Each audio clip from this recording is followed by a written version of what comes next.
Hello, everyone, and welcome back to Cemetery Mary. In the last episode, we got Croven to be super sappy with us. Score one for us. Anyway, let's see what this episode holds. It holds a lot of dots.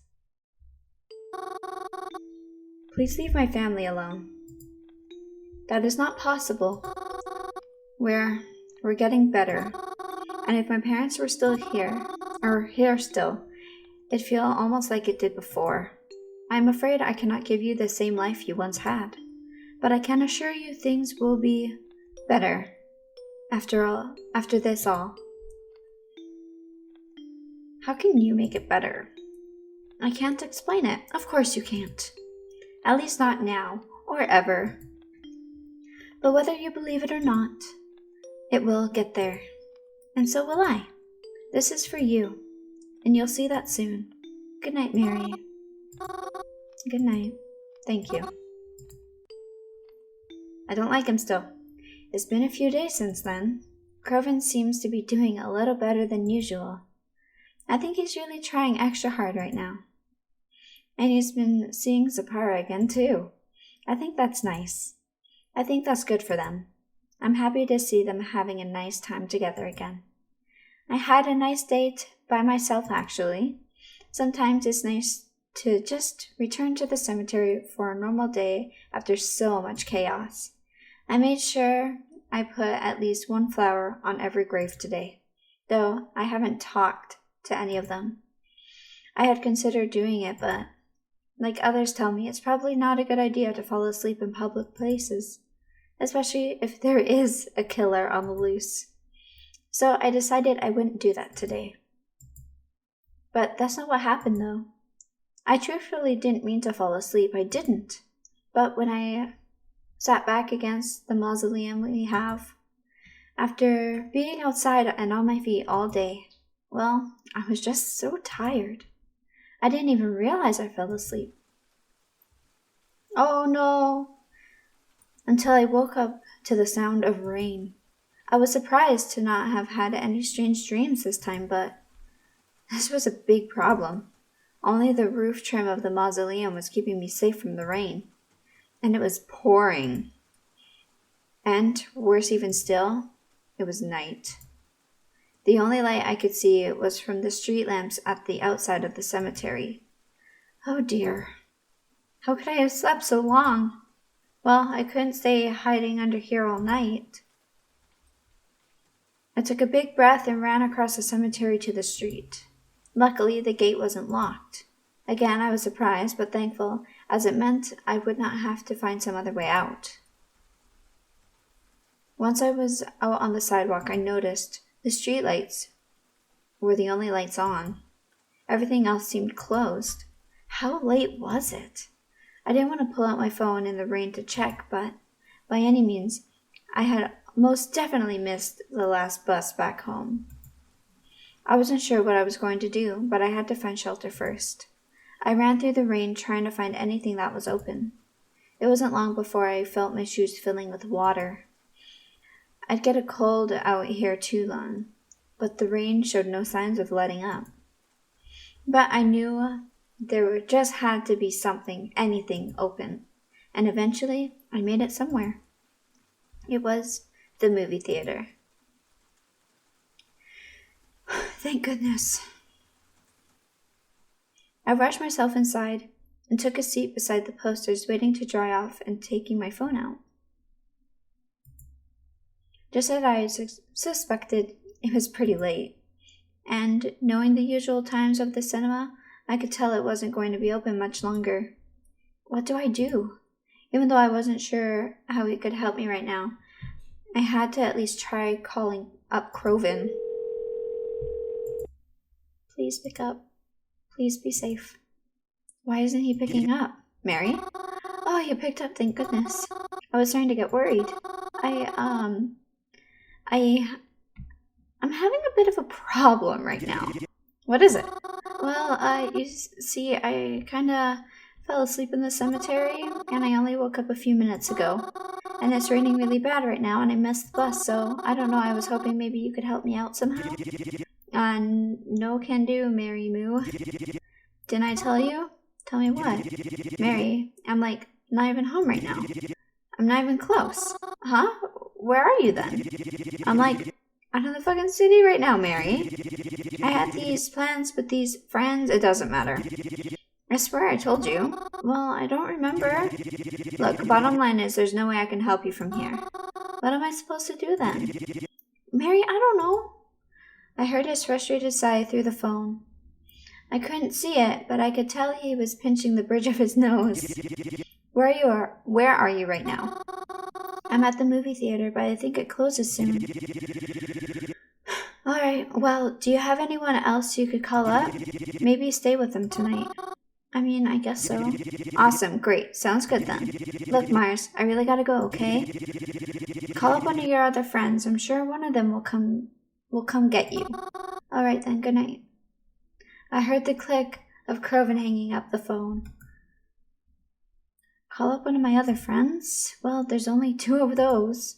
Who should I go with? Reginald. I decided to call up Reginald. I didn't want to bother him, but I don't think Twyla would have taken me well right now. I heard the phone ring a few times and he picked up. Mary? It's a bit late, isn't it? Is everything alright?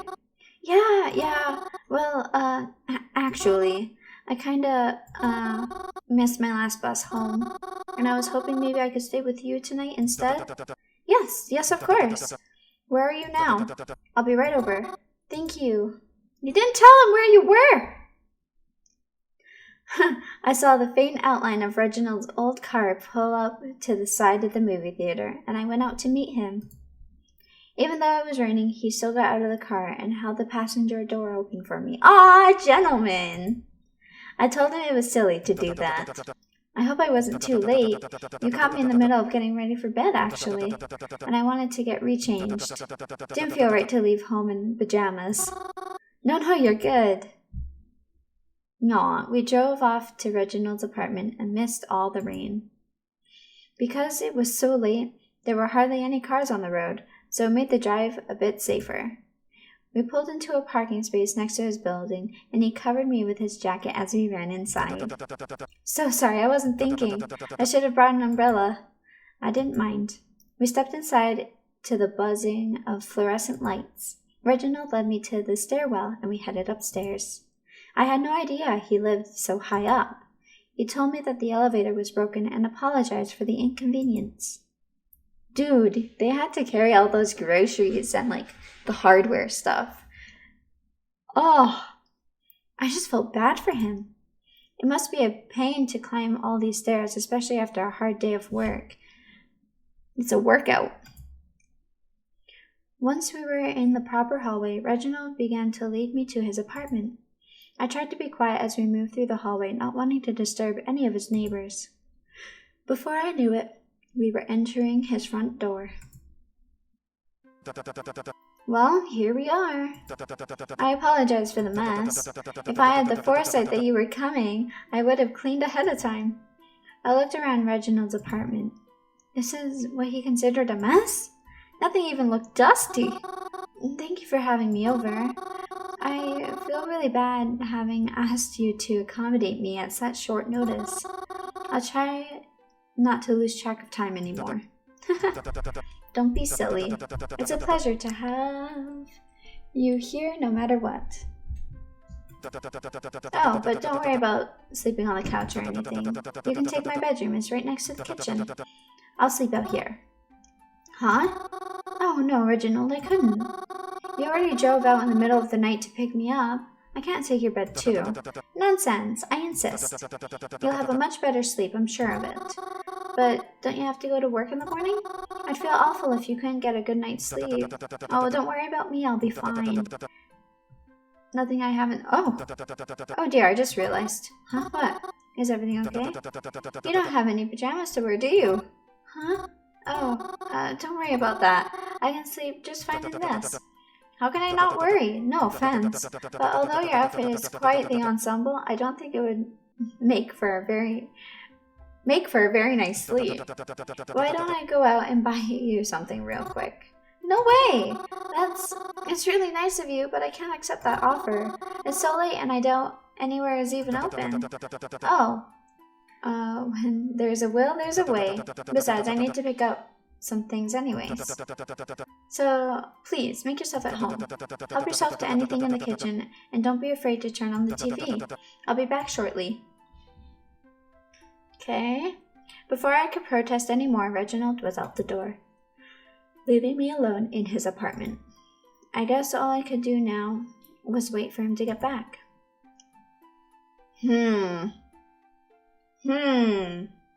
I plumped myself onto his couch and turned on the TV.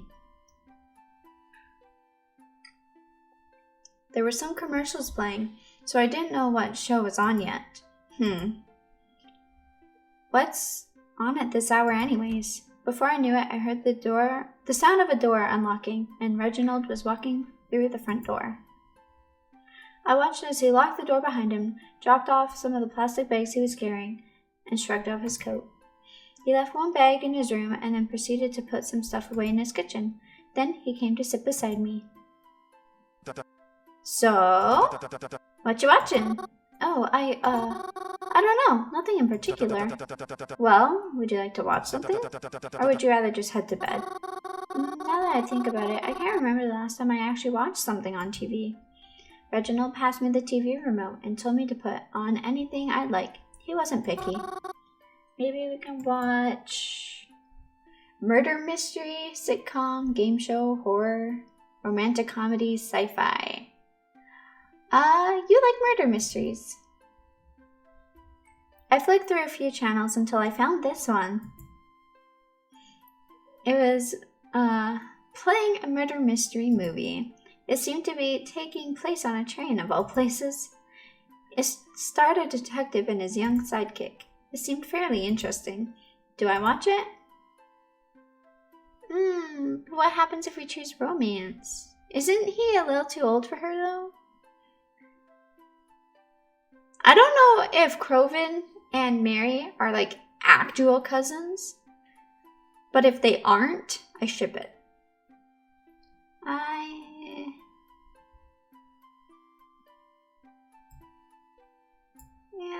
Yeah, sure.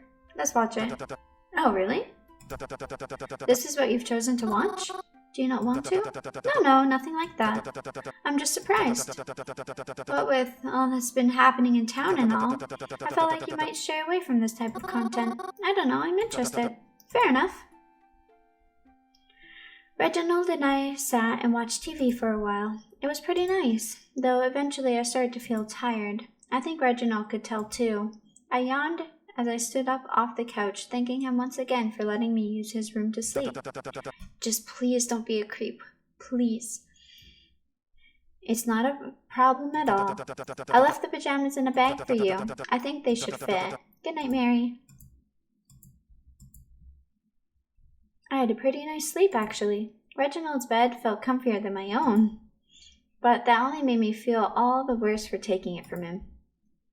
I got dressed into my usual clothes and carefully stepped out of the bedroom door. After all, if Reginald was still asleep, I didn't want to wake him. But to my surprise, there was no one there at all. I knocked on his bathroom door just to make sure he wasn't using it, but there was no answer. It was then I noticed a note that had fallen in front of his front door. Mary, so sorry to leave you alone this morning. I had an urgent matter to attend to.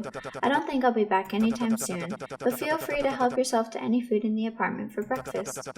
All I ask is that when you leave, you lock the apartment with the spare key in the end table drawer, and then slide it back under the door. Okay, thank you. I'll talk to you later. I see. I didn't really feel comfortable taking Reginald's food, especially when he's not home, and especially not after all that he did for me. I followed his other instructions and left the apartment. Wonder what I'll do with today. Croven's been pretty anxious lately. He would never admit it, but it's easy to tell. He's home almost all the time, but never relaxed. He's always pacing, itching, double-checking. He's almost always looking at his phone. Sometimes I see him go outside to talk on said phone. He yells at whoever it is that's on the other end. Even from inside, I can hear it. Inside. He's been asking me to stay inside a lot lately, too. He sounds just like my parents did back when this all started. I don't know why he asked me, but I do it anyway. Because whatever it is, it's making him worry himself sick. And I'm not going to add to that stress. I just wish he would tell me what's going on with him. But I'm not going to push either. I'll let him tell me on his own time. So, as expected, I've been home all day. I haven't done much, though I'd like to change that soon. If I'm staying home anyways, I might as well be productive about it, right? Maybe I'll get a little cleaning done tomorrow. A clean home is a happy home, and it may help to take some of the stress away. I just finished washing my face and brushing my teeth for tonight. I was about to change into my pajamas and settle into bed when I received a phone call. So late at night? I reached over to my phone to check who it was. Twyla? I figured Twyla would be mad at me still. Why is she calling me? Maybe she wants to cash in those favors I owe her? But so late at night? I decided to pick up anyways. Mary? Twyla? She sounded like she was out of breath. Mary, thank goodness you answered. Please, I need your help. Oh no. Oh no! Is Twyla gonna get murked? Is she gonna get unalived? Huh? What are you talking about? Are you okay? I am for right now. Please, I need you to come get me. You're the only person I can rely on for this. I don't understand. What's happening? I don't have the time to explain. My phone is low on battery. I don't know how much longer it'll last. But I'm in trouble and I need your help. Trouble? Why didn't you call an emergency number? I can't. It'll make things worse. You have to believe me, please. I know I haven't been the easiest on you, but I'm really relying on you right now. Okay. I think I can still catch a bus. Where are you right now? Do you remember when we first met in the bathroom? No? Do you remember we met in the bathroom of that club? Yeah, I do. I'm near that building. I'm hiding in one of the alleys. Please hurry and find me, and whatever you do, don't go to the police. Is Twyla the murderer? Twyla? Her phone must have ran out of battery. I had to go find her. Oh boy. I'm gonna leave it as a cliffhanger. What's happening to Twyla? We don't know. Anyway, I'll see you guys in the next one. Bye.